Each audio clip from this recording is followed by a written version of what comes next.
우리가 12월을 보내고 있습니다. 그렇죠? 지금 대림절 기간이고 또 12월을 보내고 있는데 이 12월이라는 기간이 참 오묘한 기간 같아요. 왜 그러냐면 약간 이 연말의 느낌도 들고, 그러면 이제 어떤 마음이 되냐면 약간 싱숭생숭하는 기분이 들죠. 그리고 2025년 한 해를 내가 어떻게 보내는지 돌아보는 시간, 그리고 26년을 어떻게 보내야 되는지를 이제 막 준비해야 되는 이 시간 가운데 서 있습니다. 여러 가지 업장들도 이제 바쁘죠. 연말이 되면 연말 준비하느라 바쁘고 또 연초 준비하느라 바쁜 때가 바로 이때입니다. 그러니까 일적으로도 너무 바쁘고 그리고 심적으로도 참 쉽지 않은 시간대가 바로 요 12월인 것 같습니다. 근데 중요한 것은 우리가 점검하길 바라는 거예요. 중요한 때인 것이죠. 어려웠던 시기를 보내왔지만 우리가 이 한 해를 어떻게 평가할 수 있는가. 그래서 오늘 기준은요, 어떤 거냐면 찬양과 감사로 우리가 반응하는 한 해를 보냈는가를 오늘 점검하길 원하는 겁니다. 오늘 말씀을 통해서 그 기준을 가지고 우리의 삶을 비춰보시는 저와 여러분 됐으면 좋겠고요. 그리고 2025년 찬양으로 못 살았어, 그러면 낙심하고 포기하는 게 아니라 26년 가운데는 우리가 그렇게 잘 살자라고 다짐하는 이 시간이 되었으면 좋겠습니다. 최근에 듣기 좋아서 흥얼거리는 찬양도 여러분 가운데 있을지도 모르겠고요. 그리고 또 더 깊이 들어가서는 여러분의 삶을 깊이 관통하는 찬양, 여러분의 삶을 깊이 조명하는 찬양도 분명히 있을 겁니다. 이 질문을 품고 오늘 읽은 말씀을 따라서 우리의 찬양과 감사를 점검해 보시길 바랍니다. 오늘 말씀을 보면 느헤미야입니다.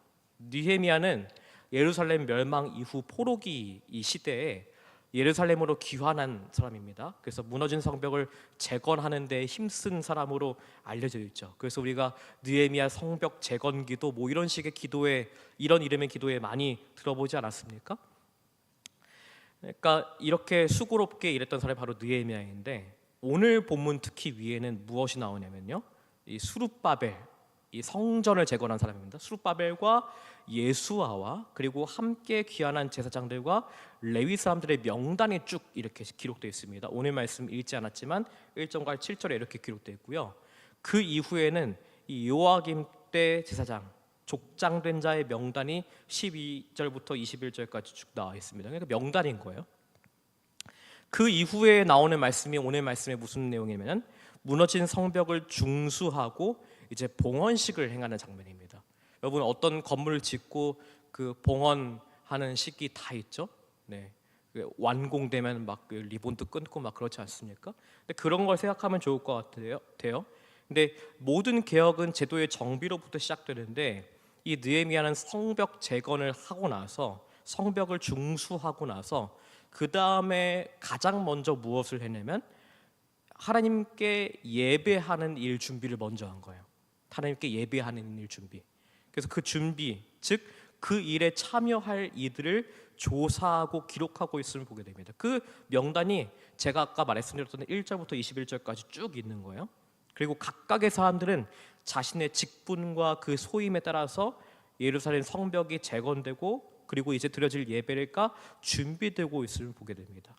그러니까 다시금 드려질 예배를 위해서 얼마나 많은 손길들이, 세심한 준비들이 진행되고 있는지를 우리가 보아야 합니다. 제가 이 호산나 찬양팀 헌신 예배가 참 귀하다고 생각되는 이유는 무엇이냐면 항상 오전 때 항상 서는 인원들이잖아요. 그래서 너무 당연하게 여겨지는 분들이 있을지도 모르시겠는데 이렇게 서니까 또 좋은 것 같습니다. 이렇게 서니까 우리가 이런 사역들을 감당했었지, 저런 사역들을 감당했었지 소개하는 입장이 참 좋은 것 같습니다. 그러니까 그만큼 모든 예배와 모든 것에는 무엇이 필요한 것이죠?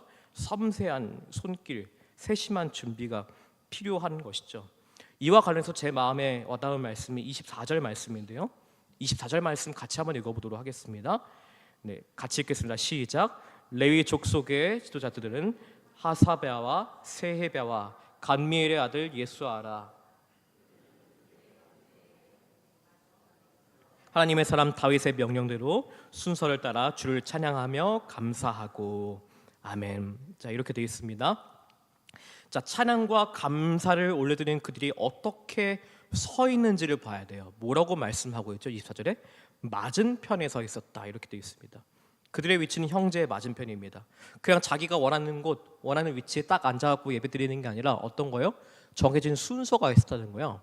그리고 그 순서대로 서 있고 어떻게 서 있냐면 마주 보고 있는 형태로 서 있다 이렇게 되어 있습니다. 여러분 다 원하시는 자리에 예배당에 앉으셨죠? 뭐 이게 나쁜 게 아닙니다. 다 좋은 것인데 문제는 뭐냐면 오늘 찬양을 어떻게 드렸다? 형제가 마주 보고 있는 상황 가운데에서 찬양을 드렸다 이렇게 되어 있는 겁니다. 이 말씀이 무슨 뜻인고 하니 형제와 더불어 찬양하고 감사하는 자리에 있어야 한 것입니다. 형제와 더불어 찬양하고 감사하는 것은 무엇을 의미해요? 서로의 관계 가운데 서로 사랑하고 섬기는 일이 이어지지 않으면 불가능한 겁니다. 한번 생각해 보세요. 내가 어떤 이에게 마음 거슬릴 만한 행동을 했어요. 다음 날 마주보고 서서 같이 찬양을 불러야 돼요. 어떨 것 같아요? 아주 껄끄러운 거죠. 기분이 안 좋은 거죠. 앞만 보고 있는 우리 같은 예배 형태면 저 사람 왔네 하고서 그냥 이렇게 찡긋하고서 그냥 하면 되는데 어떤 겁니까? 마주보고 있으면 어떻게든 시선을 마주치게 돼 있어요. 자, 그럼 무엇이 중요한 겁니까? 서로 시기하고 다투어 왔으면 그 자리에서 예배 자체가 불가능한 거예요. 나 혼자 내 방식대로 찬양하는 것이 아니라 공동체 안에서 공동체가 서로 사랑하고 섬기는 일 가운데 찬양한 겁니다. 이것이 은혜인 것이죠. 여러분의 찬양과 감사의 바탕에 서로 사랑하고 섬기는 관계가 뒷받침되고 있습니까? 우리가 점검해 보아야 할 일인 것입니다. 근데 이 찬양과 감사를 올려드릴 때 이 말씀에 보니까 다윗의 명령대로 순서를 따라 드려졌다고 했습니다. 다윗이 정한 그 순서대로 그 순서에 그대로 따라서 했대요. 저는 그 순서를 따라서 주를 찬양하고 감사했다는 말이 되게 참 은혜가 되었습니다. 왜냐하면 이 레위 족속들 지도자들이 끊임없이 찬양과 감사를 이어갔다는 것이 여기서 보여지기 때문에 그렇습니다. 24절 말씀을 세 번역으로 다시 한번 읽어보겠습니다. 세 번역 성경 한번 띄워주시고요. 네, 같이 한번 읽겠습니다. 시작. 레위 사람의 우두머리는 하사랴와 세레랴와 간미엘의 아들 예수아이다. 예배를 드릴 때 그들은 하나님의 사람 다윗 왕이 지시한 대로 동료 레위 사람들과 함께 둘로 나뉘어 서로 마주보고 서서 화답하면서 하나님께 찬양과 감사를 드렸다. 아멘. 자, 이렇게 되어 있습니다. 마주보고 서로 서서 화답하면서 찬양과 감사의 릴레이를 드렸대요. 한꺼번에 감사를 드린 게 아니라 감사가 이어지는 고백인 겁니다. 멈춰지지 않고 자신들의 순서에 올려드릴 찬송과 감사가 있다는 겁니다. 저는 이 말씀이 엄청 큰 도전이 되었습니다. 서로가 서로를 통해서 하나님의 일하심을 증거하고 높여드리는 일, 이것 또한 놀랍고 또한 그 감사가 끊이지 않는 것이 참 놀랍습니다. 제가 보통 소그룹 모임 인도할 때를 어떻게 하냐면요, 그 학기나 그 모든 과정이 끝마칠 때면 항상 특이한 순서 하나를 팀원들에게 시키는 경우가 있습니다.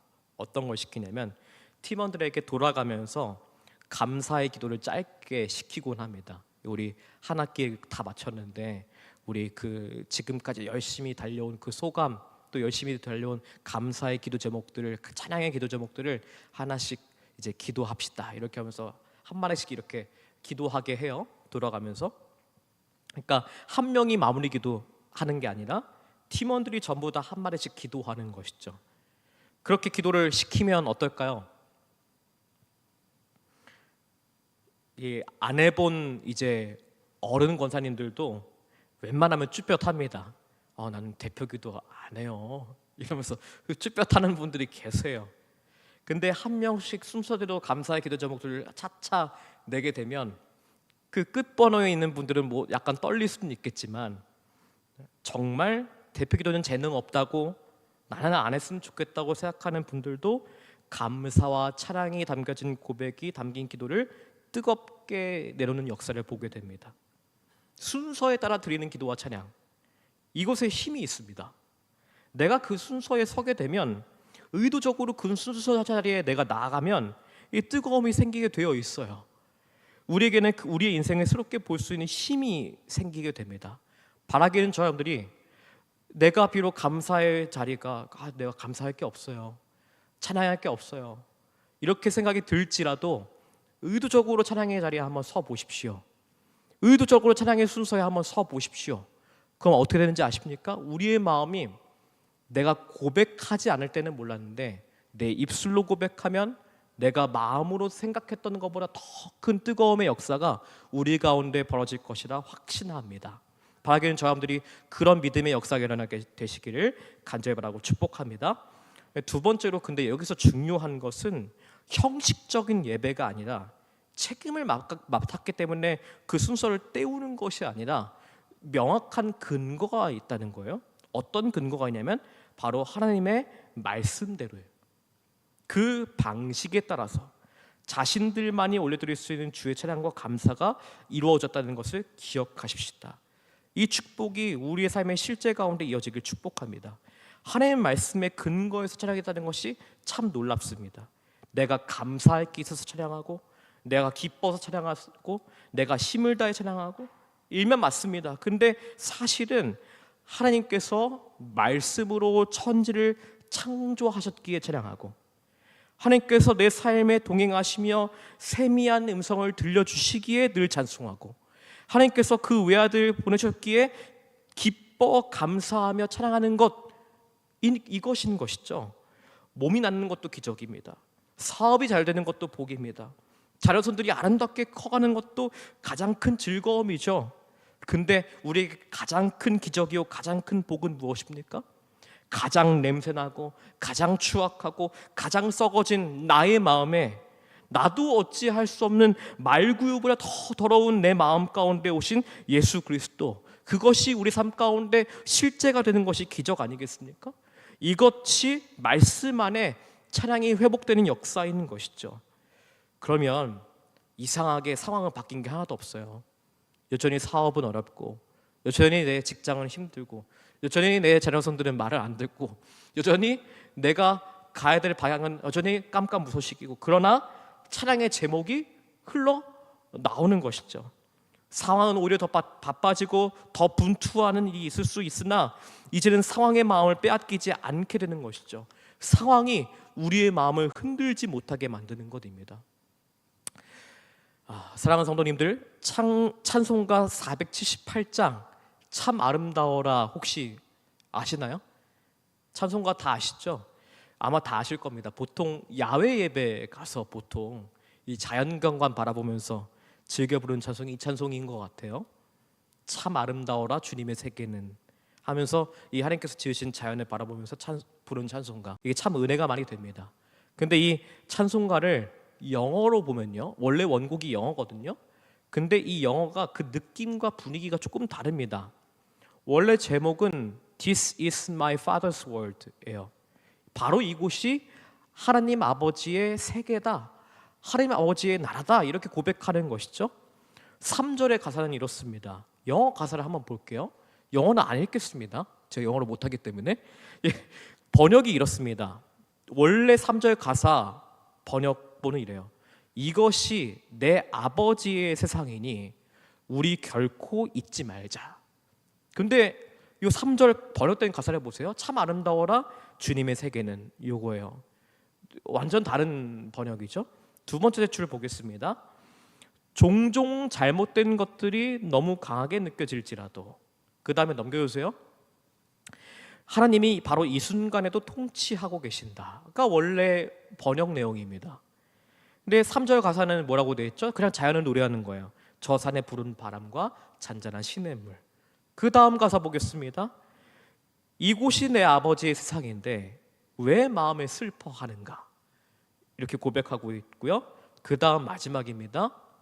주께서 왕으로 다스리시니, 넘겨주세요.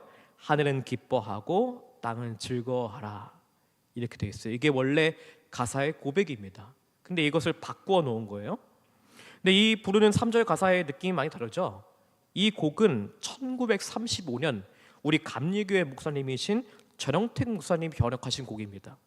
1937년에 이 병참 기지화 정책이 일어나면서 일제의 민족 말살 정책이 극에 달했던 시기였기 때문에 아마 그때 나왔으니 곡을 제대로 번역할 수가 없었겠죠. 그땐 탄압이 심해서 예수를 주로 부르는 것, 그것도 금지시켰으니 그때 분위기가 사뭇 짐작이 갑니다. 종종 잘못된 것들이 느껴질지라도, 어둠뿐이라고 느껴질지라도 분명히 하나님께서 통치하시고 우리의 빛이 되실 거라는 고백, 이야기하기가 쉽지 않았을 겁니다.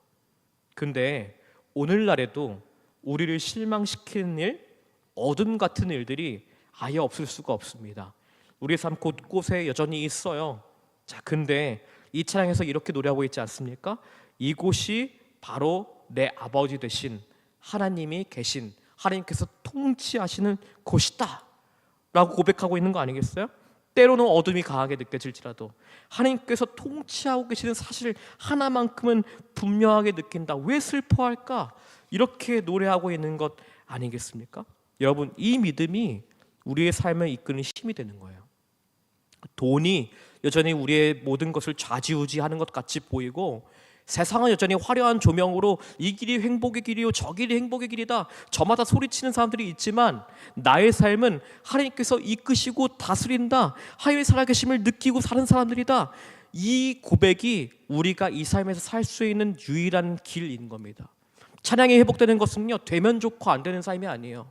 그냥 우리가 노래 부르고 끝나는 삶이 아닌 겁니다. 우리의 삶이 살아나는 방법, 유일한 방법인 것이죠. 우리가 3절 찬양을 바뀐 버전을 한번 지금 찬양했으면 좋겠는데요.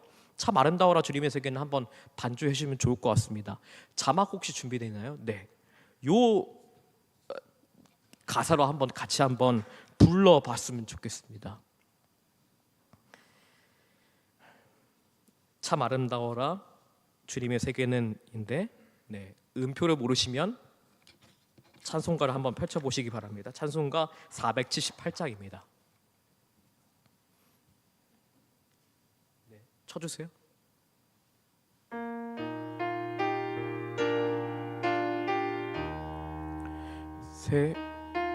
세상은 주의 것, 거룩한 전능이 우리를 맡아 계신 줄 늘 믿게 하소서. 세상은 주의 것, 고난이 끝나고 십자가 크신 힘으로 평화가 왔구나. 이것이 3절 찬양의 원래 고백인 것이죠. 그러니까 그렇기에 이 찬양과 감사가 사실 하나님께 내가 올려드리는 것인 동시에 무엇인 거예요? 하나님이 우리에게 행하신 일, 하나님께서 말씀하신 일, 하나님이 그분을 인정하는 행위인 겁니다. 하나님의 말씀과 행하심이 먼저 전제되지 않고서는 찬양이란 불가능합니다. 그러므로 하나님은 하나님께 전적으로 응답하는 훈련이기도 합니다. 찬양과 감사가 분명한 자가 그 찬양의 응답처럼 하나님의 뜻에 철저히 반응하고 순종하는 삶을 살게 돼 있는 거예요. 그래서 찬양할 때 놓치면 안 되는 일이 있습니다. 25절에 보면 이런 말씀이 있습니다. 같이 한번 볼까요? 25절 말씀. 25절 말씀 한번 보겠습니다. 같이 읽겠습니다. 시작. 마따냐와 박부가와 오바댜와 무술람과 달몬과 악굽 다 문지기로서 순서대로 문 안에 곳간을 파수하였나니. 아멘. 자, 이렇게 되어 있습니다. 찬양과 감사가 24절에 울려 퍼지고 있어요. 그런데 25절에서 그 찬양과 감사가 울려 퍼지고 있는 순간, 그때 무엇을 하고 있는 겁니까? 여전히 파수하고 있는 때임을 알게 되는 것이에요. 하나님의 행하심과 그 성품을 찬양하면서 그와 동시에 우리가 무엇을 하는 것이죠? 우리 가운데 틈타고 있는 원수 대적들로부터의 공격에 깨어 있어야 한다는 겁니다. 찬양과 감사는 자기 만족과 위로를 위한 것이 아님을 분명히 알아야 합니다. 하나님의 이름을 높이고 하나님의 성품을 찬양하는 것이기에 그저 마음의 만족으로 그쳐서는 안 됩니다. 하나님의 성품을 찬양하는 자, 반드시 그 하나님의 성품대로 사는 자가 우리가 되어야 합니다. 시편 63편 3절 말씀이 이렇게 되어 있죠. 주의 인자하심이 생명보다 나음으로 내 입술이 주를 찬양할 것이라. 아멘. 이렇게 되어 있지 않습니까? 주의 인자하심과 성실하심을 맛본 자로서 찬양한다면 그 성실이 우리 삶 가운데 어떻게 해야 돼요? 드러나야 합니다. 이제는 하나님의 자녀다운 삶의 방식에 도전하고 이를 무너뜨리는 악한 세력들과의 전쟁을 알아차려야 합니다. 형식적 감사와 찬양이 내 입술에서 흘러나오진 않는지 제대로 점검할 우리가 마음이 필요한 것이죠. 그래서였을까요? 자신의 삶과 주변의 환경을 정결하게 구별하라고 말씀하십니다. 30절 말씀 한번 같이 한번 읽어볼까요? 오늘 말씀 30절 말씀입니다. 30절 말씀 같이 읽겠습니다. 시작. 제사장들과 레위 사람들이 몸을 정결하게 하고 또 백성과 성문과 성벽을 정결하게 하니라. 아멘. 이렇게 말씀하고 있습니다. 자, 예배의 순간 마음의 중심과 삶의 방식을 모든 삶의 영역을 구별하는 거예요. 정리하는 거예요. 정결케 하는 겁니다. 예배는 예배 시간 이전에 이미 시작하는 겁니다. 예배 시간 저희 11시 시작해서 딱 시작하는 것 아니라 9시 시작해서 딱 시작하는 거 아니라 2시 시작해서 딱 시작하는 거 아니라 그 전에 이미 우리의 마음은 어떻게 되는 것이죠? 준비되어야 하는 것이죠. 우리 삶에 이루어져야 하는 것이죠. 근데 그 준비의 중심 무엇입니까? 바로 우리 마음의 전심으로 하나님을 기뻐하는 것을 준비하는 거예요. 제가 오늘 학생부 설교에서 그 이야기했어요. 야, 우리가 먼저 준비되지 않으면 결코 우리가 은혜 받을 수 없어.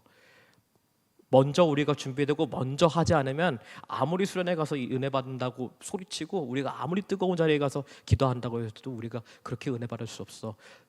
은혜도 준비된 자에게 임하는 거야. 이렇게 이야기했던 기억이 납니다. 똑같습니다. 예배도요. 준비된 자가 은혜를 받는 거예요. 준비되지 않고서 그냥 와 있으면 못 받는 것이죠. 그러니까 그 준비의 중심에 우리가 하나님의 전심으로 기뻐하는 마음이 이 예배 시간뿐만 아니라 우리의 삶의 그 자리가 회복되게 되시기를 간절히 바라고 축복합니다. 말씀을 정리하겠습니다. 첫 번째로 하나님의 말씀과 행하심에 응답하는 여러분만의 찬양이 분명하게 회복되시기를 간절히 바라고 축복합니다. 두 번째로는 형제와 더불어 찬양해야 합니다. 아까 마주보는 찬양 기억나시죠? 서로 사랑하고 섬기는 관계 안에서 우리가 찬양하는 그 찬양이 회복되시게 되시기를 간절히 바라고 축복합니다. 속회와 선교의 모든 관계와 모든 상황들 사이 속에서 그 관계 가운데 회복과 그 관계 가운데 뜨거움이 회복되시는 저람 되시기 간절히 바라고 축복합니다. 마지막으로는 우리가 감사와 찬양의 순간에도 일상을 파수하는 자로 서기 원합니다. 우리가 마음에 깨어있고 구별되는 자로 서기 원합니다. 그 놀라운 축복과 은혜가 찬양에 깨어있는 우리가 되는 저함 되시길 간절히 바라고 축복합니다.